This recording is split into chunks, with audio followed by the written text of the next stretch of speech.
Ayun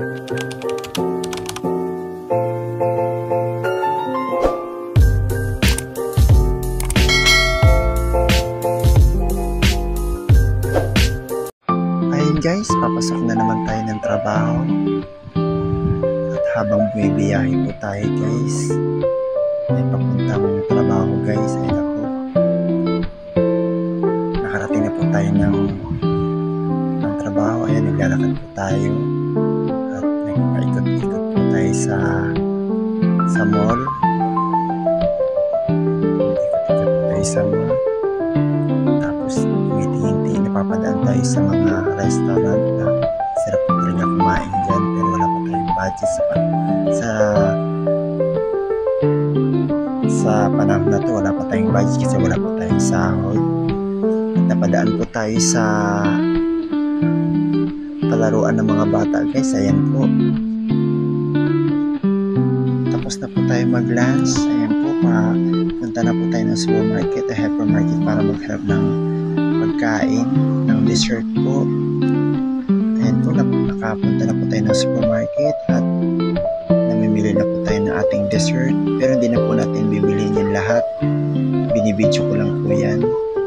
Ayan po, namimili po tayo ng ating kakainin na dessert. Marami pong pagpipilian kung marami ka po talagang pera.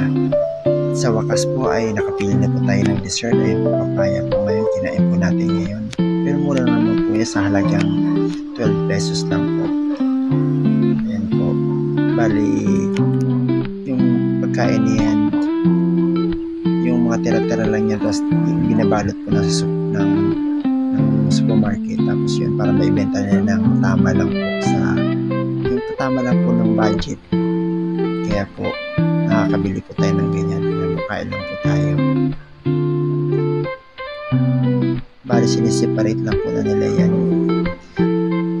hiniwa-hiwa nila para ano po. Ayan po, kumakain po tayo. Kain lang po tayo habang inaantay ko ang aking kaibigan si Rap-Rap.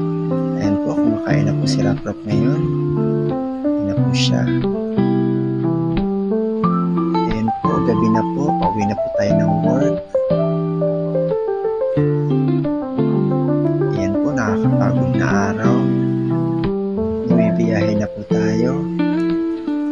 At ngayon po ay nakarating na po tayo sa bahay para ayan, pakainin po natin si nanay sa kanyang, pakainin po natin siya kasi gutom na rin po siya dahil anong oras na po ako umuwi, mga 11 o'clock po na po ng gabi.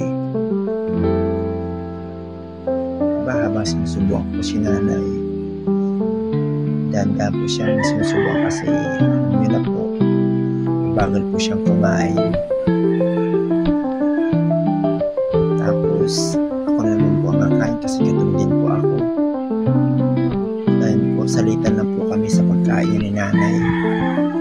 Alam niyo naman, maghapon tayo nakatayo sa mall, kaya sobrang gutom na gutom po tayo guys.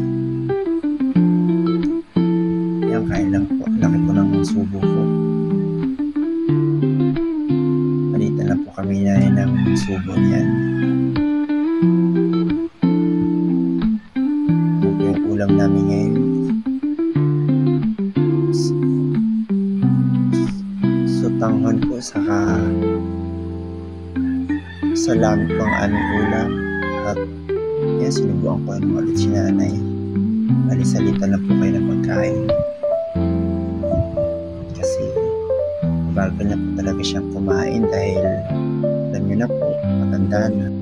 At ayan po si Frida at si Cookie, tapos ko na po silang pinaka.